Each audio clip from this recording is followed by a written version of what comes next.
how to use ChatGPT for your Squarespace website. Hello guys, and welcome to this new tutorial.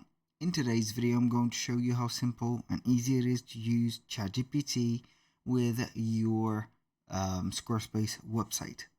So we're going to head over squarespace.com, sign in for an account. As you can see, we're going to be on the admin dashboard. Now what we're going to do next is going to be pretty much simple. We're going to head over ChatGPT and then we can go ahead and start adding this.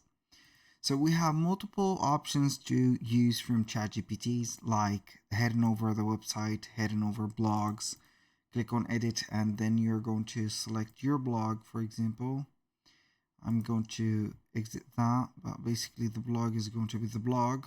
As you know, you can go ahead and use ChatGPT to generate content for the blog and etc. But I'm not going to be interested in that. I need more things right there, such as heading over the home page. For example, we're going to click on the custom code, custom CSS, and we're going to give it just right there.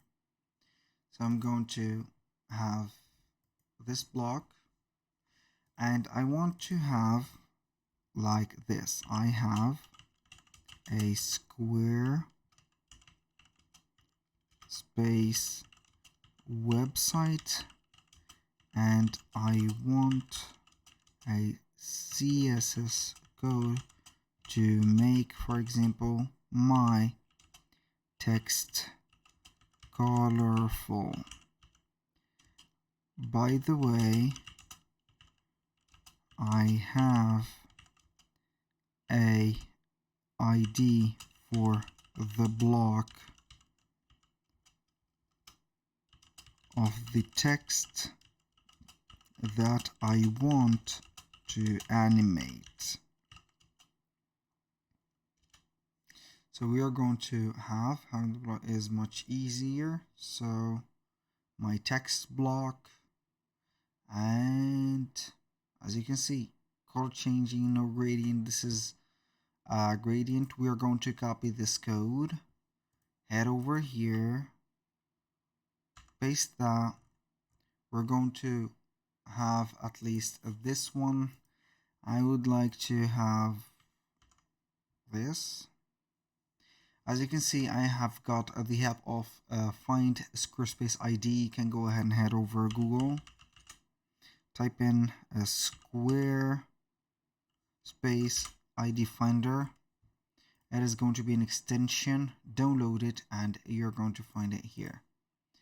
Now, as you can see, this is the block that we have animated and it is going to be a colorful block. If you click on the ID Finder, it is going to show you the IDs. So in our case, we have used ChatGPT to generate a smooth rainbow gradient animation.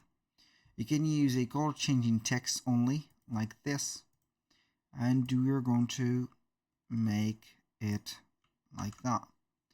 And this is going to be the case. So I'm going to delete that. Boom. Normally it is going to work, but sometimes I don't know. So I'm going to copy the code, paste everything here, click on the block ID, paste that.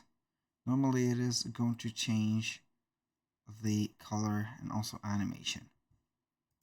If it doesn't work, go ahead and use another thing. So I'm going to use this, copy the block ID, paste, and try it out. As you can see, it is going to work. You can go ahead and use that as, for example, an example, or you can go ahead and use an image to have, for example, parallax effects or to have some specific effects. That was pretty much it for today's video. Thank you guys for watching. I hope that you have enjoyed the content and I hope to see you soon on the next one.